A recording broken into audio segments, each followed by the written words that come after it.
नमस्कार दोस्तों। मैं आज किसान आंदोलन के बारे में बात करना चाहता हूँ, लेकिन मैं आपको ये भी सूचित करना चाहता हूँ कि कल मैंने एक वीडियो डाला था कोरोना वैक्सीन के ऊपर, जिसको यूट्यूब से डिलीट कर दिया गया। मैंने इसे बताया था कि कोरोना वैक्सीन कितना खतरनाक है, इसे हम लोग को नहीं लेना चाहिए। इसे बिना ट्रायल के ही डायरेक्ट ह्यूमन पर इसको ट्रायल किया जा रहा है। आदमी को चूहे बिल्ली की तरह इस्तेमाल करके इसको ट्रायल किया जा रहा है। कोई वैक्सीन बनने में 15-20-10 साल लगता है तो ट्रायल किया जाता है, लेकिन इसको ट्रायल बिना किए हुए डायरेक्ट लॉन्च कर दिया गया है ताकि ज़्यादा से ज़्यादा पैसा बनाया जा सके। खैर, उसको तो डिलीट कर दिया गया, लेकिन आप लोग ज़रूर अपना ख्याल रखें और बच के रहें, और सरकार और जो बड़े बड़े लोग हैं उनके जाल में न फंसें। लेकिन अभी मैं बाद में बात करने वाला हूँ किसान आंदोलन के बारे में। किसान आंदोलन जो लगभग 2 महीने से चल रहा है, और उससे पहले भी चल रहा था राज्य स्तर पर, लेकिन अब केंद्रीय स्तर पर 2 महीने से चल रहा है। दिल्ली में किसान डेरा डालकर बैठे हुए हैं इस ठिठुरती हुई ठंड में, जहाँ हम लोग आधा घंटा भी बाहर बैठना मुश्किल है। तो उनके मैं सबसे पहले तो मैं सैल्यूट करता हूँ कि उनको एफर्ट के लिए जो इतना बड़ा वो काम कर रहे हैं। भले ही वो किसान आंदोलन कर रहे हैं कि उनका फसल, उनका खेती बर्बाद हो जाएगा, लेकिन इसका नुकसान सिर्फ किसानों को नहीं है, हर इंसान को इसका कीमत चुकाना पड़ेगा। क्योंकि जब आप जानते हैं कि पहले पढ़ाई कितना सस्ता था सरकारी स्कूलों में, लेकिन जैसे ही प्राइवेट स्कूल आए तो पढ़ाई लिखाई गरीब आदमी के लिए संभव नहीं रहा, और सरकारी स्कूल का स्तर लगातार गिरता चला गया। और सरकारी स्कूल में पढ़ने का मतलब आज के डेट में है कि आपको कुछ नहीं कर पाएंगे आप पढ़ लिख करके। वही स्थिति सरकारी अस्पताल का हो गया।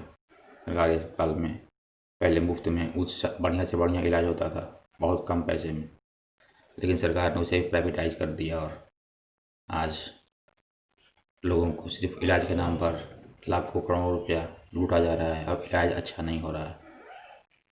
उसी तरह से ये तो चलो फिर भी चल गया, क्योंकि बिना इलाज उस आदमी बीमारी हो तो ठीक है, बिना पढ़े लिखे भी हम जिंदा रह लेते हैं, कम पढ़ लिख करके भी कुछ कर लेते हैं।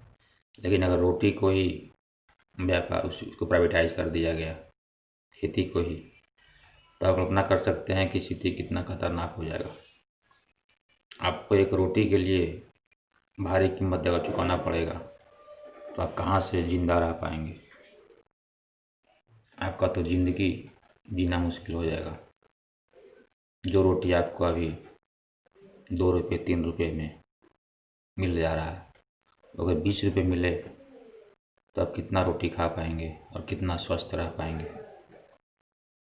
मोदी ने यही काम किया है, एग्रीकल्चर को अडानी अंबानी के को दे करके इसे प्राइवेटाइज कर दिया है, और अनिश्चित कितना भी आप भंडारण करने का छूट दे करके उन्हें पूरा अनाज खरीद करके भंडारण करके जमा करके ब्लैक मेलिंग करके ब्लैक मार्केटिंग करके उन्हें बेचने का रास्ता खोल दिया है। तो ये मोदी जो है, ये देश को पूरा भूखमरी मारने का प्लान बना चुका है। कहाँ तो ये मोदी हर इंसान के खाते में 15 लाख रुपया देने वाला था, और कहाँ वो 2 दिन की रोटी भी नहीं खाने देना चाहता है।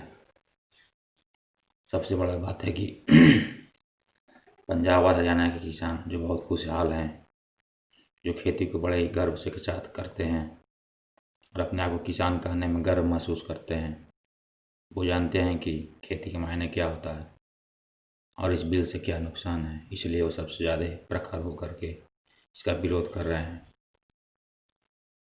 और सबसे खराब हालात है बिहार के किसानों का, क्योंकि यहाँ खेती को बहुत ही हीन दृष्टि से देखा जाता है। खेती करना बहुत ही खराब काम माना जाता है, कोई भी खेती नहीं करना चाहता।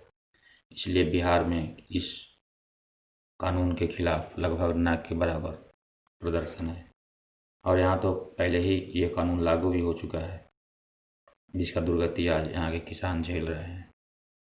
लेकिन सबसे बड़ा चीज़ है कि ये अब आंदोलन खतरनाक मोड़ लेते चला जा रहा है।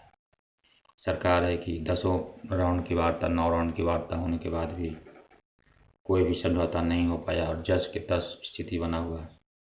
सरकार कहती है कि मैं संशोधन करूंगा और किसान कहते हैं कि बिल को वापसी के अलावा कोई उपाय नहीं। तो अब 26 जनवरी को किसानों ने, या राकेश टिकैत जी जो लीडर हैं, उन्होंने बताया है कि हम 26 जनवरी की परेड में शामिल होंगे ट्रैक्टर के साथ। निश्चित रूप से सरकार उन्हें रोकेगी। किसान शामिल तो किसान भी मरने मारने के लिए तैयार हैं, क्योंकि उनका तो ज़िंदगी का सवाल है। वो गुलाम नहीं बनना चाहते। ये जो मोदी पूरा चाहता है कि अब मैं इस सत्ता पर पूरा ज़िंदगी बना रहा हूँ, मेरा पार्टी का कब्जा हो जाए इस देश पर, उसके लिए पूरा देश को गुलाम बनाने का प्लान ये लोग का जो है चल रहा है।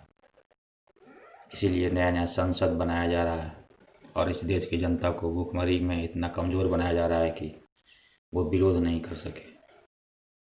मोदी ने वाकई अपना असली शैतानी चेहरा दिखा दिया है, हिटलर का। तो ज़्यादा क्या कहा जाए अब, लेकिन किसान भी मानने वाले नहीं हैं और 26 जनवरी को उन्होंने हर हालत में परेड में शामिल होने का निश्चय किया है, चाहे कितना भी मौत क्यों न हो जाए। और वो इसके लिए पूरी तैयारी कर रहे हैं। जेसीबी के साथ किसान दिल्ली की ओर कूच कर रहे हैं। अब कोई भी बैरिकेडिंग, कोई भी पानी का बौछार या आंसू गैस उन्हें रोक नहीं पाएगा, क्योंकि वो किसान हैं, वो आज़ादी का मायने जानते हैं। हम लोग जो नौकरी पेशा लोग हैं वो तो ऐसे ही गुलाम हैं, वो उन्हें गुलामी करने का आदत पड़ चुका है। हम ऑफिस जाते हैं, दब करके रहते हैं, सैलरी मिलेगा तभी दब करके रहेंगे। हम लोग को तो विरोध करने का औकात नहीं है। लेकिन किसान आज़ाद है।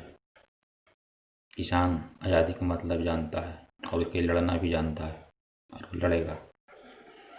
और मोदी को इस बार निश्चित रूप से बहुत ही ज़बरदस्त पाला पड़ा है।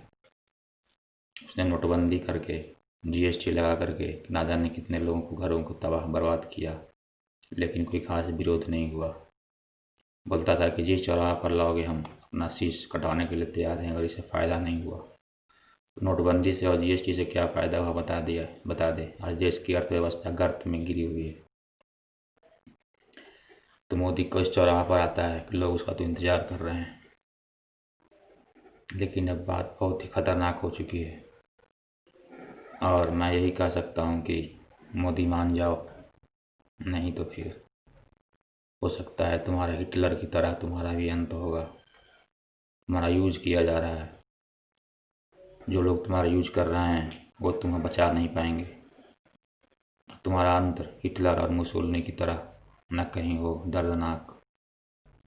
इसलिए मैं कह रहा हूँ कि सरकार से अपील कर रहा हूँ कि अपना गलती को मान करके तीनों बिल वापस ले लिया जाए और एमएसपी पर कानून बना दिया जाए और किसान को भी आज़ादी से जीने दिया जाए और इस देश की जनता को भी 2 जून की रोटी खाने का अधिकार दिया जाए, ताकि गरीब से गरीब आदमी भी कम से कम पेट भर सके। भले वो अच्छा इलाज ना मिले, भले वो अपने बच्चों को सरकारी स्कूल में ही पढ़ाए, खराब माहौल में ही पढ़ाए, लेकिन कम से कम 2 दिन की रोटी तो मिलेगा तो वो जिंदा रहेंगे। लेकिन अगर सरकार उसको छीनने पर तुली हुई है तो ये तो बर्दाश्त नहीं कर सकता और हर देश की जनता को इस कानून का विरोध करना चाहिए और किसानों का साथ देना चाहिए और सरकार को जल्द से जल्द ये कानून वापस लेना चाहिए। नहीं तो फिर 26 जनवरी को जो होगा वो इतिहास में दर्ज होगा। जय हिंद, जय भारत, जय किसान।